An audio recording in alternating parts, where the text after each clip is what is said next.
سلام، من مهسام. خیلی خوش اومدیم به یک دیگه از ویدیوهای یوتیوب ما. این قسمت میخوایم درباره آزمون‌ها و مدرک‌های مختلف زبان اسپانیایی حرف بزنیم.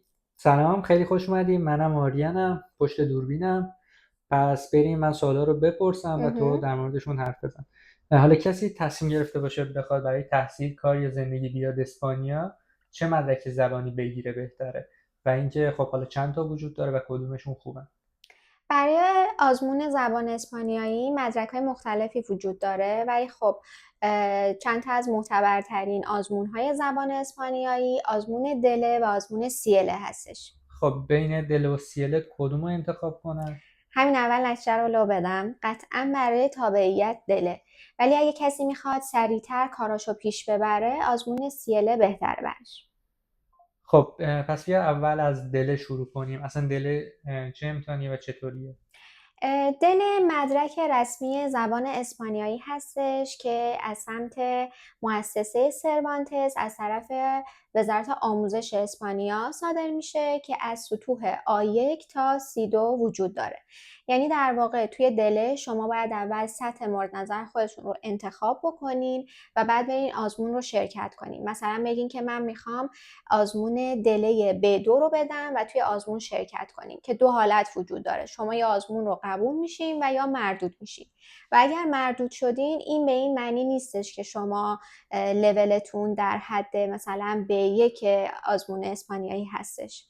یعنی دل یک امتحانیه که جداست برای هر سطح. دقیقاً برای هر بخش شما میتونین جدا شرکت کنین و آزمون رو بدین. خب امتحان سیله چیه؟ امتحان سیل سرویس مخفف سرویس بین المللی زبان اسپانیایی هستش که این آزمون کاملا دیجیتالیه و 4 تا مهارت خوندن، نوشتن، شنیداری و گفتاری رو یعنی صحبت کردن توش هست و این هم جزو یکی از آزمون‌های معتبری هستش که توی دنیا وجود داره. تفاوت اصلی بین این دوتا امتحان چیه؟ آزمون دله مهمترینش اینه که توی مدرک زبان دله شما این مدرک رو برای مادام العمر دارین و میتونین ازش استفاده کنین، ولی برای آزمون سیله یعنی مدرک سیله 5 سال اعتبار داره و بعد از اون اعتبارش از دست میره. خب از نظر اعتباری کدوم قوی ترن؟ یعنی کدوم اعتبار بیشتری داره؟ جفتشون خب اعتبارشون زیاده و مورد تایید هستن، ولی معمولا به خاطر اینکه آزمون دله از سمت وزارت آموزش اسپانیا صادر میشه مادام العمر هستش و شما برای مثلا کارها و اقامتهای بلند مدت میتونین ازش استفاده کنین برای تابعیت و اقامتهای بلند مدت. ولی خب برای CLA بیشتر برای دانشگاه، کالج و یا حالا بعضی از شرکت هایی که میخواین براش اقدام کنین مورد قبوله. خب پس گفتی که دله باید سطحشون رو انتخاب کنن، یعنی مثلا B2 میخوام بدن و برن امتحان B2 رو بدن و اگه نمرشون به اون حد نرسه مردود کلا میشن. هیچ مدرکی آره، نمیگیرن. هیچ خب مدرکی این نمیگیرن. سیله چطوریه توی این قضیه؟ CL اینطوریه که 4 تا اسکیلش یعنی 4 تا مهارتش رو شما امتحان میدین، شما یه امتحان جامع میدین و سطحتون مشخص میشه که از A1 تا C1 که چیه سطحتون و در ادامه اگه مثلا میگم میتونین که برای هر مهارتتون لول های مختلفی بیارین. مثلا برای گفتاریتون میتونین B2 بیارین، برای نوشتاریتون نمیدونم میتونین A1 بیارین و در واقع این آزمون یک آزمون امتیازی هستش و در مقابل مثلا کمترین نمره‌ای که توی هر مهارت بیارین اون میشه جواب کل آزمون شما. ولی خب توی CLA همچین قابلیتی وجود داره که شما میتونین هر اون مهارت رو، هر اسکیل رو به تنهایی هم امتحان بدین. یعنی مثلا از 4 تا اسکیلی که وجود داره اگر 3 تاشو B2 بیاره و یکیش رو B1 بیاره، امتیاز نهایی این شخص میشه B1. آره ولی میشه به این یک. ممکنه که بعدا اون B1 رو امتحان بده و اگر B2 آورد همون مدرک B2ش قبول بشه، درسته؟ دقیقاً اینطوریه. خب ساختار امتحان دله چطوریه؟ امتحان دله دوباره مثل سیله شامل نوشتاری، گفتاری، شنیداری و مثلا درک ریدینگ مطلب. هستش، آره درک مطلبه. ولی خب سطح یعنی سوالات اون سطحی هستن که شما انتخاب کردین برای اینکه آزمون رو بدین. مثل سیله نیستش که مثلا از سطح A1 تا C1 سوال داشته باشه، فقط در همون سطح آره من سوالاتش. اینم بگم که مثلا دله آ2، مثلا اگه شما انتخاب کنید که دله آ2 رو بگیرید، سختیش حالا خب با دله C1 فرق داره. مثلا دله آ2 در مجموع حدود 2.5 ساعت و دله B2 حدود 3 ساعت و نیم، دله C1 حدود 4 ساعت و نیم و خب دله C2 هم حدودا 5 ساعته. ولی توی CL این قضیه نیستش، دقیقا. کلا ساعتش یکیه. فقط حالا شما تا هر کجا که بتونین اون لولتون رو ببرین بالا، میتونین از اون زمان استفاده کنین.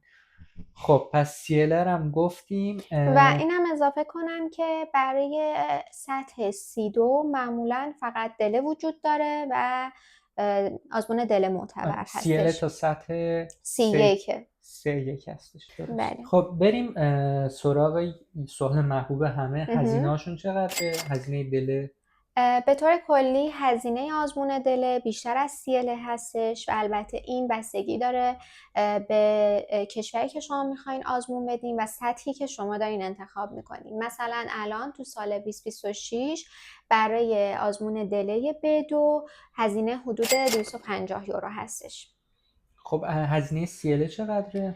هزینه CL یکم کمتره، حدودا مثلا 155 یوروه، ولی دوباره بستگی به اون مرکزی که شما میخواین توش امتحان بدین داره و کشوری که میخواین توش امتحان رو بدین. ولی اینم بگم که برای CL اگر بخواین دوباره یک اسکیل یا مهارت رو بخواین امتحان بدین، هزینهش دوباره جدا میشه و ممکنه که حالا بیشتر بشه.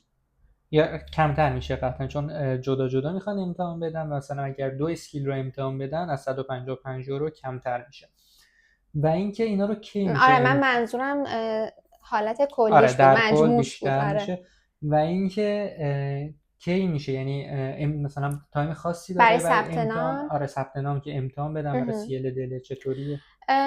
خب برای CL معمولا همیشه شما میتونین انتخاب کنین و امتحان رو بدین، ولی برای دله برای هر سطحش زمانهای مختلفی وجود داره. مثلا برای لول B2 یا همون B2 کلا توی یک سال 3 تا 4 بار فکر کنم 3 بار. 3 بار آره 3 بار آره کلا امتحان وجود داره و خب شما باید از حداقل 1 ماه قبلش ثبت نام کنین. که توی این 3 ماه فکر کنم یکیش توی می، اکتبر و اکتبر و نوامبر نوامبر. آره هستش B2. و CL چطوریه؟ گفتم CL رو میتونن هر موقعی که هر خواستن موقع امتحان بدن. خواستن میشه امتحان داد. آره. جوابشون یعنی نتیجه کدوم زودتر میاد؟ چقدر طول میکشه؟ نتیجه CL زودتر میاد، معمولا حدود 3 هفته ای میاد این حد جوابش. اکثرشه، آره درسته؟ حد اکثرشه، حتی زودتر از این هم امکانش هستش که بیاد. من فکر میکنم تو کسایی که تو اسپانیا، یعنی چون چند تا از رفیقام بودن توی آره یه اسپانیا هفته که ای امتحان معمولا میدن، میاد. آره بعضیشون 2-3 روزه هم جوابشون اومده. ولی اصلا توی یه آره کشور دیگه بخواین امتحان بدید، آره معمولا این طول ممکنه میکشه. که آره تا 3 هفته طول بکشه. برای خود ما که توی ترکیه امتحان دادیم آره طول کشید. حدود 2-3 هفته طول کشیده. و برای دله چطوره؟ یعنی کی جوابش میاد؟ جواب آزمون دله طولانی تره، یعنی حدود 2 ماه طول میکشه بیاد و حتی آزمون هایی که مثلا توی هلوش می و نوامبر میدن ممکنه تا 3 ماه طول بکشه که جوابش بیاد. خب حالا بریم بخش اصلی. برای اقامت اسپانیا کدوم لازمه؟ اولا اینو بگم که بحث اقامت با تابعیت متفاوته و مسیرهای مختلفی هن.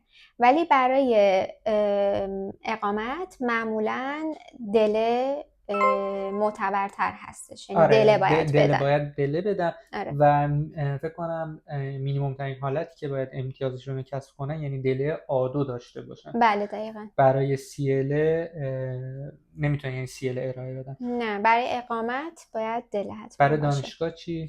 برای دانشگاه یا حالا برای کار معمولا جفتش مورد قبول هستش، ولی دوباره بستگی به دانشگاه و اون حالا کار یا کارفرمایی داره که شما میخواین بهش ایمیل بدین و شروع کنین کار رو منظور. آره برای دانشگاه ما حتی رفیقی داشتیم که برای دانشگاهی که میخواست بره اصلا مدرک زبان نداشت، ولی چون آره یعنی زبانشو بلد بود فقط یه اینترویو خواستن ازش.